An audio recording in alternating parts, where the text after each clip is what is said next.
Bonjour et bienvenue à cette nouvelle édition de notre stratégie d'investissement. L'épidémie de Covid-19 a provoqué le ralentissement économique le plus rapide de l'histoire. Le monde est sous le choc.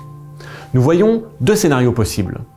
Soit il s'agit d'un choc transitoire, qui sera suivi d'un redressement significatif au cours du second semestre, ou alors, si les mesures de confinement échouent, ou si les économies redémarrent trop tôt, nous pourrions subir une faiblesse durable. L'expérience de l'Asie, et plus particulièrement de la Chine, avec un confinement strict, des tests systématiques et une distanciation sociale, suggère que le scénario d'un choc temporaire semble le plus probable, à condition bien sûr que ces stratégies soient appliquées de manière rigoureuse. Alors que les efforts héroïques du corps médical se poursuivent, les gouvernements et les banques centrales déploient des mesures de relance sans précédent pour amortir le choc sur les économies. Il s'agit notamment de soutenir les marchés, de s'assurer que les entreprises puissent accéder au crédit, éviter la faillite et empêcher une flambée du chômage. Mais une politique monétaire aussi agressive peut-elle faire s'envoler l'inflation ? Eh bien la réponse est non. En réalité, le choc sur la demande est de nature déflationniste, ce qui compense les craintes de poussées inflationnistes liées aux perturbations des chaînes d'approvisionnement.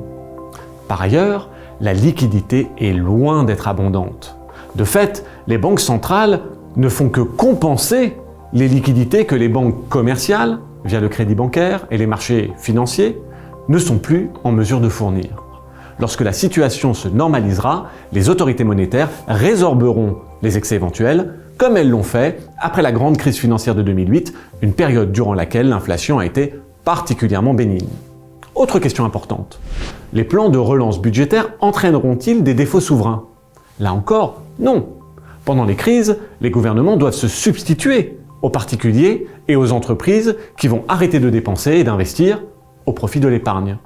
Avec les niveaux bas, voire négatifs de taux d'intérêt actuels, l'endettement est soutenable.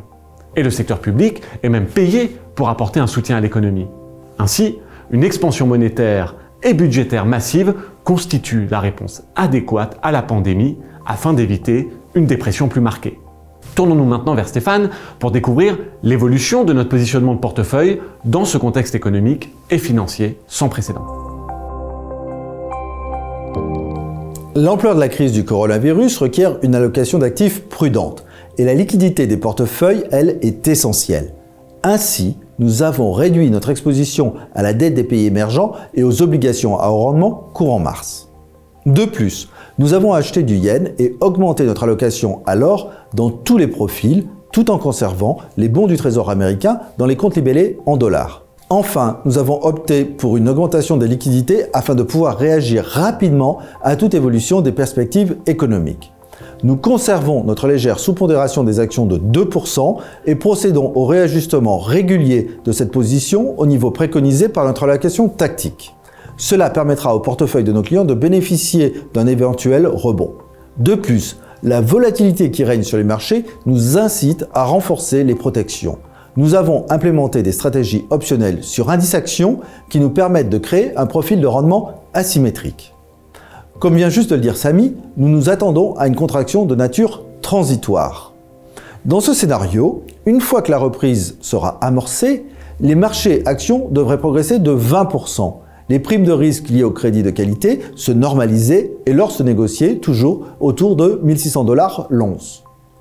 Mais si les efforts d'endiguement de la pandémie sont moins fructueux qu'attendus, nous pourrions être confrontés à une récession beaucoup plus longue qui entraînerait une baisse supplémentaire des marchés actions de 30% et une hausse du prix de l'or à 1900 $.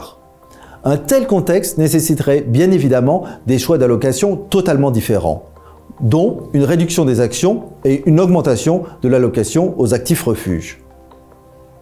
Les marchés viennent de signer un des pires trimestres de leur histoire.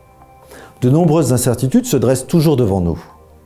Des défis nouveaux, inimaginables il y a à peine quelques mois.